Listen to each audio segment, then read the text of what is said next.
Selamat siang para sedulur YouTube, ketemu lagi dengan saya Agung Wijanarko. Oke para sedulur, seperti biasa di siang hari ini saya pengen ngajak ngobrol para sedulur-sedulur saya, sobat-sobat saya, teman-teman saya yang sudah subscribe dan join di kanal YouTube saya ini untuk ngobrol perayaman teman-teman.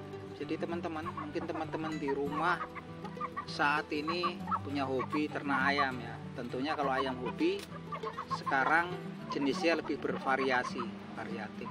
Nah makanya kalau jenisnya banyak, kadang-kadang mau nggak mau, kadang-kadang kita juga menyilangkan ayam ya, dengan harapan kita mendapatkan ayam jenis baru yang lumayan bagus kualitasnya gitu kan.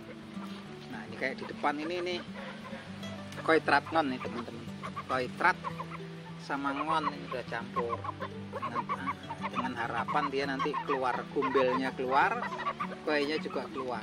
Ini ada 3 itu koitrat nonnya.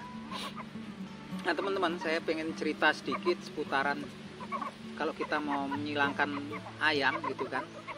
Kita cerita sedikit tentang teori genetika ya. Jadi bapak genetika yaitu Edward Gregory Mendel itu sudah memetakan hasil penelitiannya bahwasanya ketika kita melakukan crossbreeding ataupun kawin silang, dengan catatan kawin silangnya itu bukan ayam hybrid ya, ayam asli, umpamanya ayam BK sama ayam Birma, itu baru bisa diidentifikasi ya, rumusnya bisa digunakan. Tapi kalau ayam hybrid, ayam yang udah silangan, susah nanti karena nanti akan banyak penyimpangan hasilnya gitu kan. Umpamanya ayam mangon sama ayam koitrat, ini kan ayam-ayam memang ayam hybrid. Ayam hybrid itu ayam hasil persilangan ya teman-teman. Kita nyilangkan ayam KT sama ayam Bangkok gitu kan. Itu anakannya namanya F1, fenotip 1. Itu ayam hybrid, ayam hasil persilangan. Nah ayam hybrid itu kalau diternain lagi anakannya susah diterka polanya ataupun ininya kan gitu kan. Nah yang saya pengen ceritain di sini, saya punya pengalaman ketika saya dulu hobi nyilangin ayam. Ternyata ketika kita menyilangkan ayam dari jenis yang polanya anti-lock gitu kan, anti-lock tuh nggak mau dikunci ya teman-teman. Saya jenis-jenis anti-lock tuh biasanya kayak dulu ayam Peru, ayam Filipin, kemudian ayam Birma gitu kan, ada yang memang anti-lock. Dan biasanya dia itu kalau ditempel nggak mau gitu kan, itu ayam anti-lock gitu kan. Dan kemudian saya cross breedingin, saya silangin dengan ayam-ayam yang mainnya lock, ayam BK gitu kan.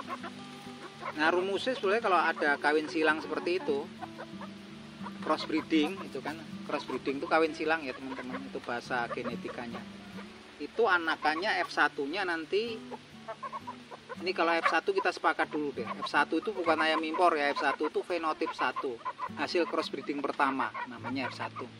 Hasil F1 nya itu kalau menurut berdasarkan penelitiannya Edward Gregory Mendel tuh 25% akan balik ke sifat pejantan, 25% balik ke indukan, dan 50% adalah sifat gabungan. Dulu pertama kali saya nyilangin itu jenis-jenis ayam Birma sama BK ya dulu ya. Dulu kan BK itu Birma masih banyak, sekarang udah jarang. Memang hasilnya itu menghasilkan yang pola baru ya teman-teman. Pola barunya ada yang menguntungkan, ada yang merugikan. Yang jelas ketika ayam lock dikawinin sama anti-lock tuh anakannya 100% polanya lock.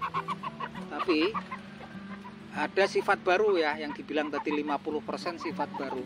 Sifat barunya itu kadang-kadang ada yang bagus, yaitu keluar yang mainnya itu tarik gombel atau tarik dasi. Nah, saya gunain istilah itu ya, kalau istilahnya harus hati-hati saya di YouTube nih. Ya tarik gombel keluar itu sekitar 5 atau 10% dari anakan itu. Biasanya nanti kalau anakannya itu 10 atau 9, nanti biasanya ada 1 ya yang tarik gombel. Itu luar biasa. Jadi memang sifat itu nggak ada di pejantannya atau indukannya gitu kan. Di BK-nya nggak ada, Birmanya nggak ada. Nanti keluar tuh polanya BK, polanya lock, tapi ada tarik gombelnya. Tapi juga ada pola yang memang polanya merugikan, yaitu pola jualan kue. Nah, jualan kue atau adol nyowo kalau dibilang gitu kan. Ada juga nanti yang namanya itu pola adol gendul kalau di kampung saya, agak bleser gitu kan.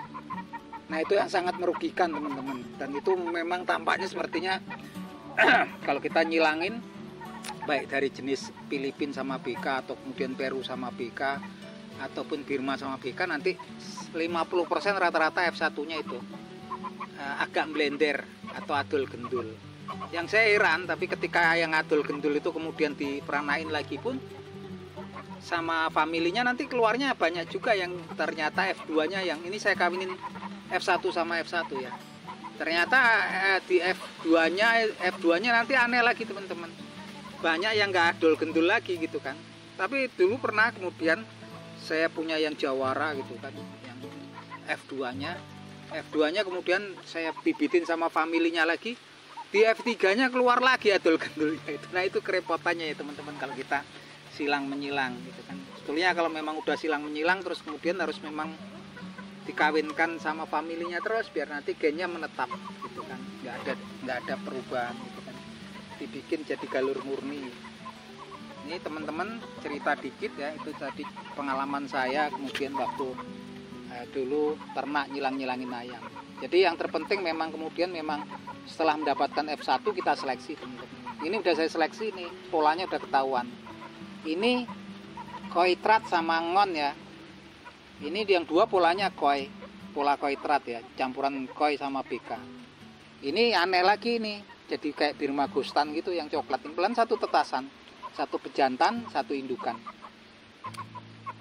Fisiknya nggak beda-beda jauh. Yang dua ini mainnya koi ya. Mainnya koi.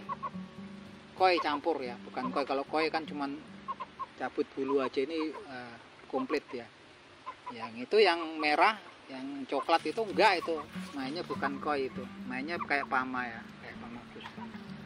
Ini karena ayam-ayam hybrid semua, jadi ya hasilnya lain-lain. Kalau ini udah saya murniin ini teman-teman, ini pamangon tapi udah saya sama familinya terus karena memang lainnya lain Jawara, dia udah banyak yang jadi Jawara, lainnya si Godas. Jadi kalau udah ada bagus tuh, kalau dijaga dia memang ini gombel terus ini turun-turunannya. Saya bawa dari Cianjur Jawa Barat nih yang saya bibitin di sana. Itu usahakan kemudian dikawinkan sama satu familinya aja biar nggak berubah polanya. Ini sampai dia jadi galur murni. Galur murni itu kawin antara satu familinya ya, dengan ayam dengan kualitas tertentu gitu kan, sehingga nanti produk kesananya nggak ada perubahan. Nah itu obrolan kita pagi hari ini teman-teman, semoga bisa dimengerti, semoga bisa dipahami dan bermanfaat. Jangan lupa subscribe sama press bell-nya teman-teman kalau teman-teman suka video saya. Akhir kata, matur nuwun pada nonton video saya. Salam seduluran dari saya Agung Wijanarko dari Bantul, Yogyakarta.